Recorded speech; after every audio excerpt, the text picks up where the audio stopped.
유튜브를 보고 계신 우리 예비 고1 학생, 학부모님도 모두 환영합니다. 오늘 저는 3교시 수업을 맡은 서울여자고등학교의 교사 김선욱입니다. 네, 우리 예비 고1 학생 그리고 학부모님들 수업을 1, 2교시 들으셨는데 어땠나요? 조금 더 이해가 많이 됐어요?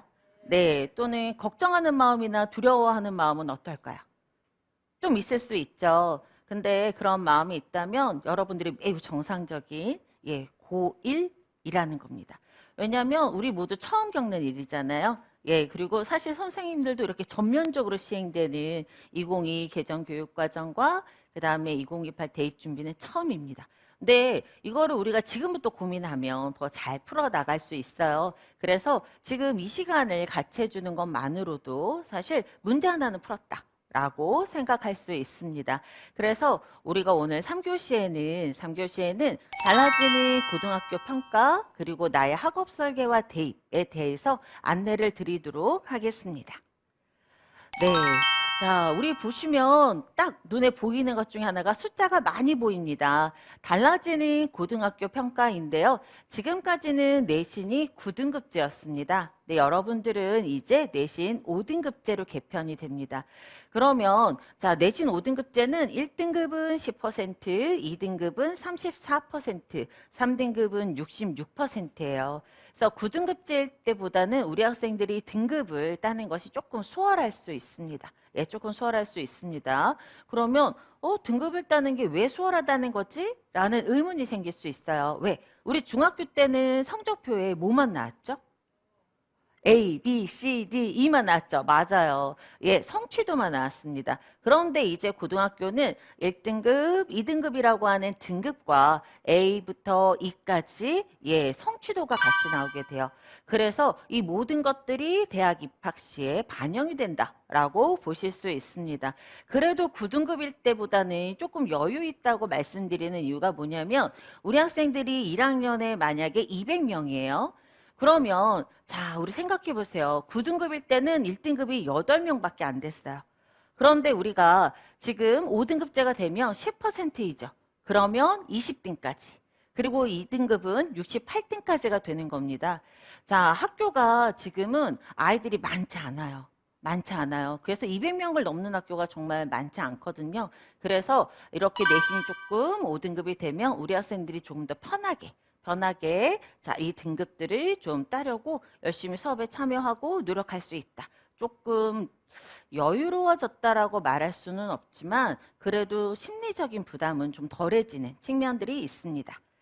자, 그러면 그 다음에는 우리가 절대평가. 우리 아까 왜 A부터 E까지 중학교 때 나왔다고 했잖아요. 자, 중학교 때 A는 몇 점이었어요?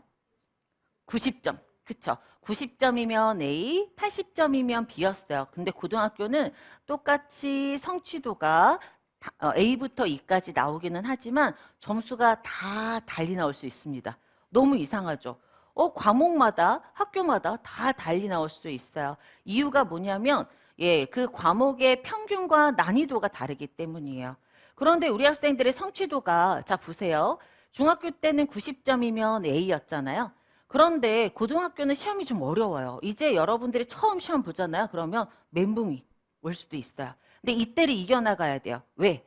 이 경험은 우리 모두 다 처음 겪는 거거든요. 그런데 자꾸 우리가 고등학교 졸업할 때까지 몇 번의 시험을 볼까요? 중간고사, 기말고사. 12번 보겠죠. 그러면 이제 첫 번째예요. 첫 번째 시험을 조금 내가 못 봤다고 해서 내가 대학에 갈 수 있는 기회를 잃어버리는 게 아니에요.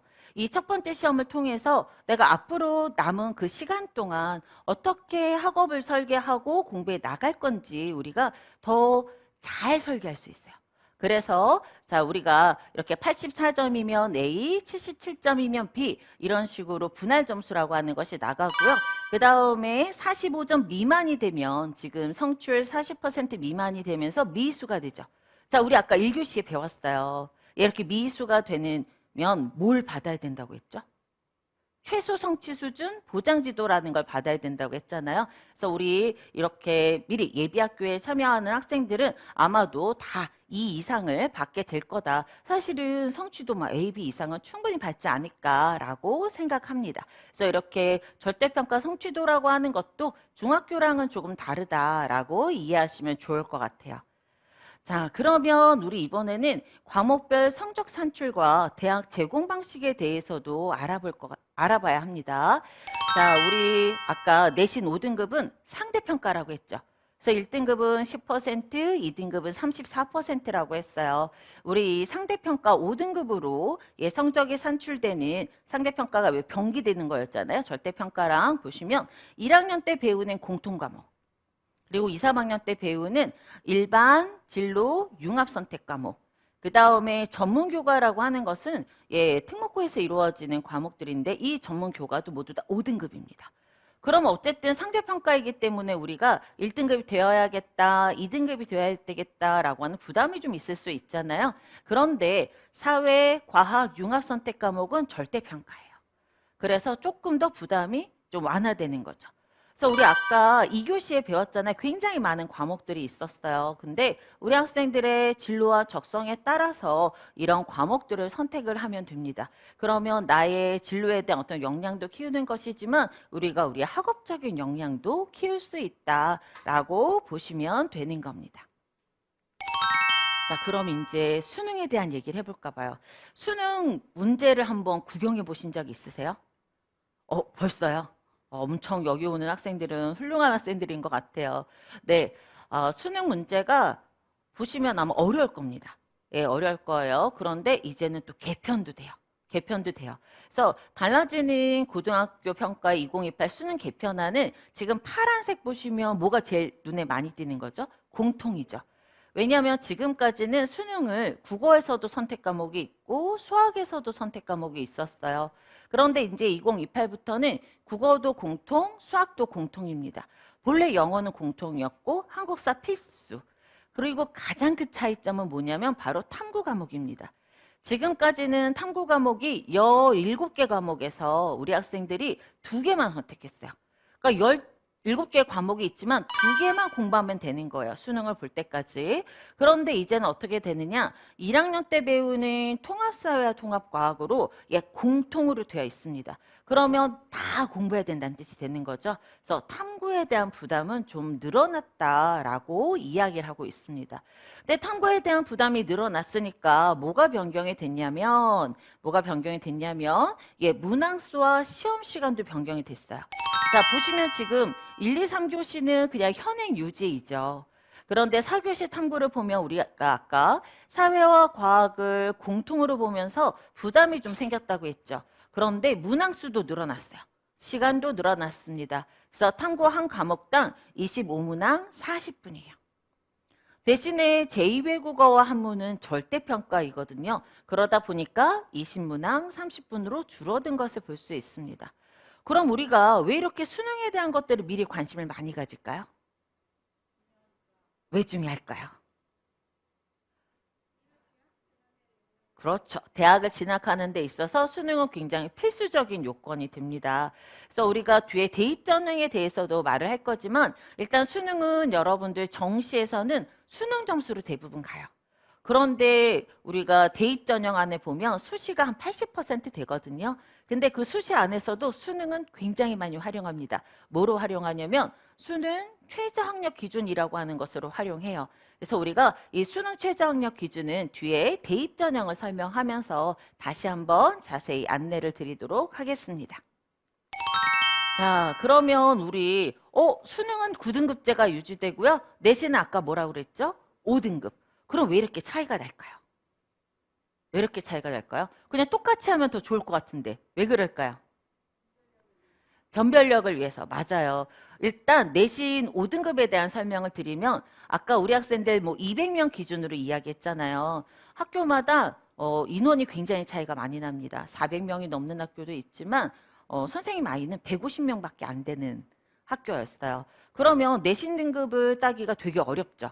근데 우리 수능은 전국에 있는 학생들이 응시하잖아요. 그래서 40만 명 이상이 응시합니다. 그러니까 내신은 아이들이 적으니까 학교 안에서 내신 등급을 따기 위해서 너무 치열하게 경쟁하는 것보다 자기 학업 역량을 쌓아가면서 성취할 수 있도록 5등급제로 조금 여유가 있다 생각하시면 되고요.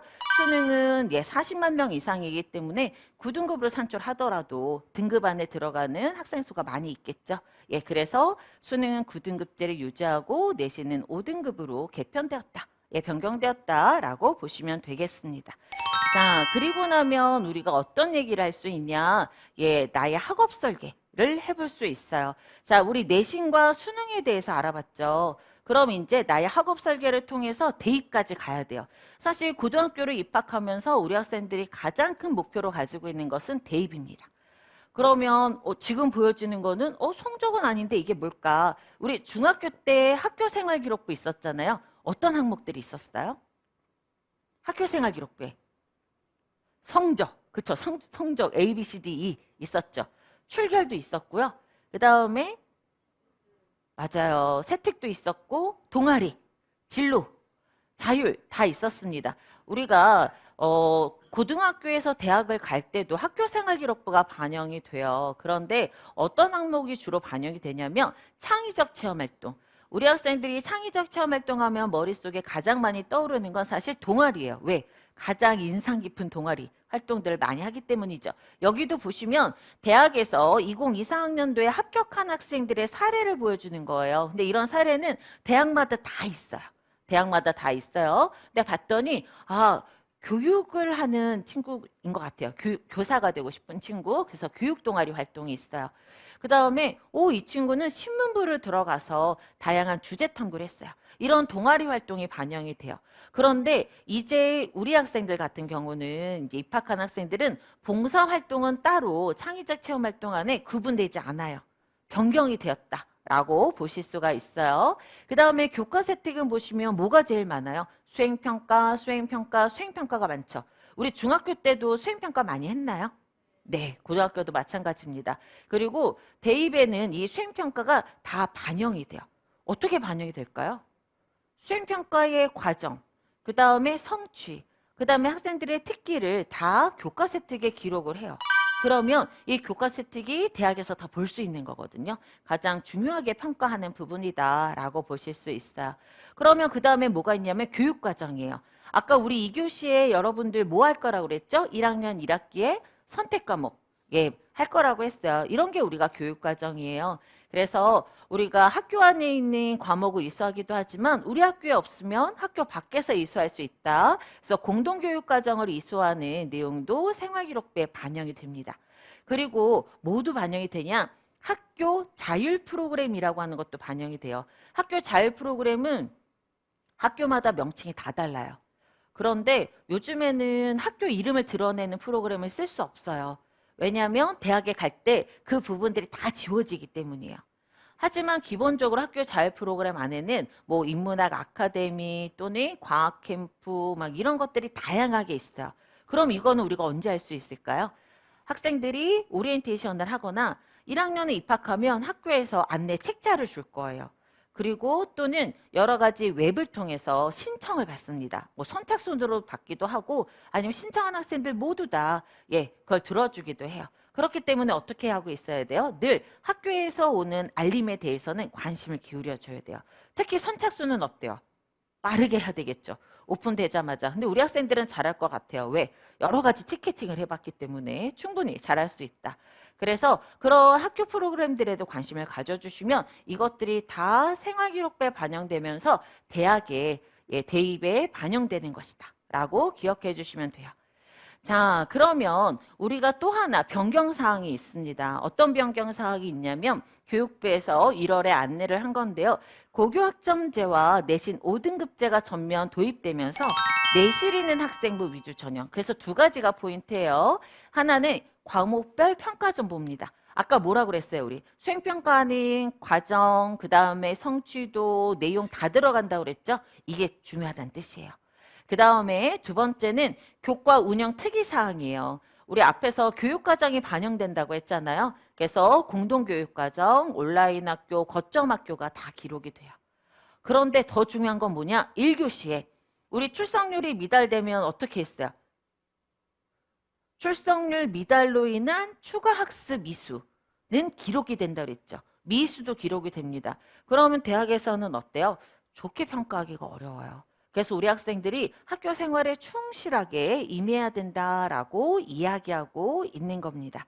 근데 학교를 열심히 다니는 학생은 사실 하나도 걱정할 게 없어요. 왜? 매일매일 학교에 갈 게 없고 그 다음에 수업을 이수할 것이기 때문에 걱정할 필요는 없습니다. 자, 그럼 이번에는 학교폭력 조치사항 의무반영이라고 하는 거예요. 이거는 올해 고3부터 적용되는 거예요. 올해 고3부터는 학교폭력이 모두 다 생활기록부에 기록이 되잖아요. 근데 이 기록된 게 대입의 의무반영입니다. 그래서 보시면 정량평가라고 하는 것은 감점 같은 것이고요. 정성평가는 서류 안에서 평가하겠다. 그런데 무서운 건 뭐냐면 지원 자격 제한 및 부적격 처리예요. 아예 지원할 수 없거나 아예 불합격입니다. 그런데 대부분의 학생들은 사실 학교폭력에 관련되는 학생들이 많지 않죠. 우리가 친구들하고 사이좋게 지내고 학교 생활 충실하게 하고 나만 잘하고자 내가 잘하는 것도 중요하지만 친구들하고 다 같이 잘하는 것도 중요해요. 여러분들 코로나 시기에 우리 학교 다녀봤잖아요. 예, 우리가 학교가 사실 배움만 있는 곳은 아니다. 배움이 지식만 있는 곳은 아니다. 다 같이 살아가는 것을 배우는 것이다라고 하는 걸 코로나라고 하는 시기에 아주 굉장히 깊이 깨닫게 되었습니다. 그래서 친구들하고 잘 지내는 것도 사회생활하기 위해서 굉장히 중요한 부분이다라고 보실 수 있어요. 자, 그러면 우리 대입 전형에 대해서 알아보려고 해요. 아마 우리 학생들이 한 번쯤은 다 들어본 전형의 명칭일 것 같아요. 보통은 우리가 수시와 정시로 구분하고요. 수시에서 가장 대표적으로 세 가지 전형을 이야기합니다. 자, 수시 교과 전형은 내신 성적을 반영해요. 아까 우리 내신 성적 뭐 있었죠? 두 가지 있었죠. 고등학교에는 두 가지 성적이 기록된다고 했죠. 뭐였죠? 5등급과 성취도였어요. 그런데 이 성취도는 사실 수치로 계산하기는 좀 어렵긴 하지만 우리가 보통 교과 전형일 때는 성적을 뭐 1.5등급이다, 3.2등급이다 이런 숫자로서 이야기를 해요. 그런데 이 성적만 받는다고 합격하는 게 아니라 수능 최저학력 기준을 적용하는 대학이 많아요. 자, 우리 아까 수능 최저 선생님이 설명한다고 했잖아요. 우리 수능은 뭐뭐 봤었죠? 아까? 국어, 수학, 영어, 한국사, 탐구였어요. 한국사 필수 응시입니다. 한국사를 보지 않으면 성적표가 나오지 않아요. 그런데 우리 학생이 내신은 1.5등급인데 수능 최저가 2개 합 5 이렇게 쓰여져 있는 데를 지원한 거예요. 2개 합 5가 뭐냐면 우리 1.5등급인 학생이 국어 2등급, 수학 4등급, 영어 4등급, 탐구 4등급을 받았어요. 그럼 이 중에 제일 잘한 거 2개를 대학이 뽑는 거예요. 그럼 5가 됐어요? 안 됐어요? 안 됐어요. 그러면 아무리 내신 성적이 좋아도 사실 1.5등급이면 거의 전교 1, 2등급, 1, 2등이거든요. 그럼에도 불구하고 불합격입니다. 그렇기 때문에 여러분들은 교과학습을 하면서 수능도 같이 공부해야 돼요. 그런데 아까 우리가 2교시에 여러 가지 교과목이 수능에 있는 것들은 학교에서 대부분은 다 개설이 되어 있습니다. 그러니까 교과 공부를 열심히 하면 수능도 준비가 된다라고 보실 수 있어요. 자, 두 번째는 종합전형인데요. 종합전형은 내신 성적뿐만이 아니라 우리 아까 생활기록부 이야기했잖아요. 창의적 체험활동, 그 다음에 과목별 세부능력 및 특기사항, 그리고 행동, 특성 및 종합의견이라고 하는 게 있어요. 이게 뭐냐면 1학년, 2학년 담임선생님이 맨 마지막에 우리 학생은 어떤 학생이었다라고 해서 써주시는 건데 이것이 모두 다 반영되는 것을 우리가 종합전형 평가라고 합니다. 서류 전형 평가에서 이렇게 진행하는 것을 저희가 볼 수 있어요. 다음에 세 번째는 논술이에요. 자, 논술은 대학별로 다 다른 문제를 냅니다. 그래서 나랑 맞는 대학도 있을 수 있고요. 나랑 안 맞는 대학도 있을 수 있어요. 그렇기 때문에 나랑 맞는 대학을 조금 선택하는 것이 중요하고요. 수능 최저학력 기준을 적용하는 대학이 되게 많아요. 그래서 논술 준비도 해야 되지만 모두 해야 되면 수능 최저도 공부를 해주셔야 됩니다.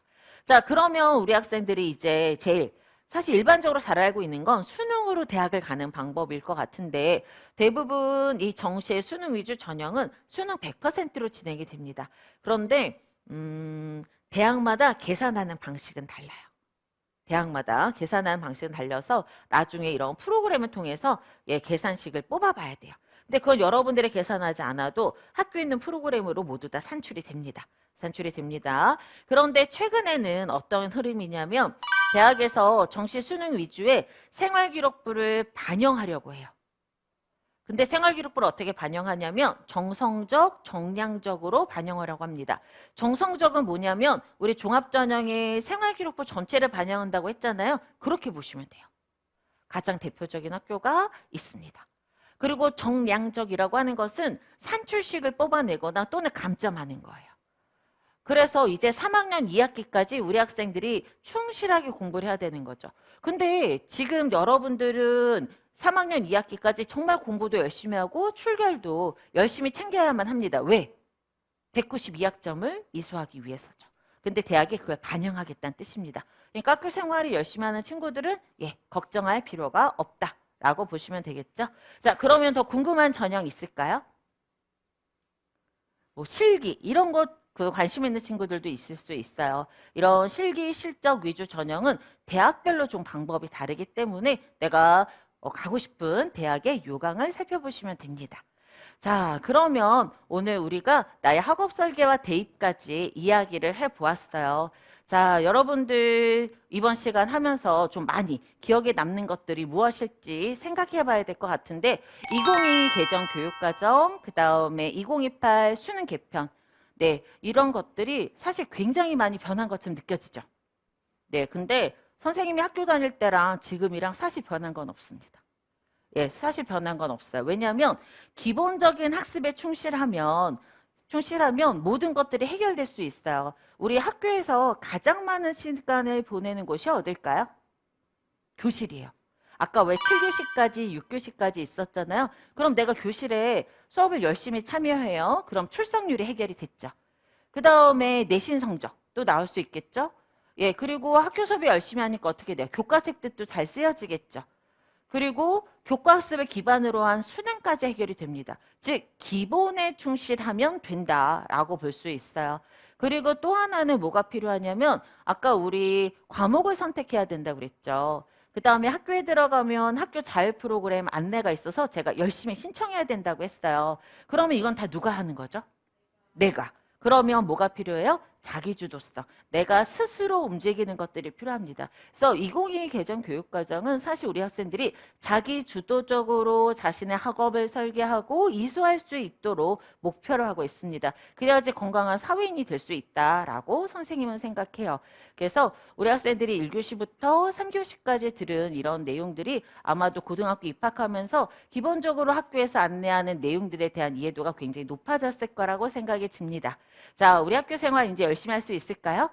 네, 그러면 우리 학생들 고등학교 입학해서 진짜 굉장히 재미있는 시간들을 보낼 수 있습니다. 그 시간들을 응원하면서 이번 시간을 마치도록 하겠습니다. 감사합니다.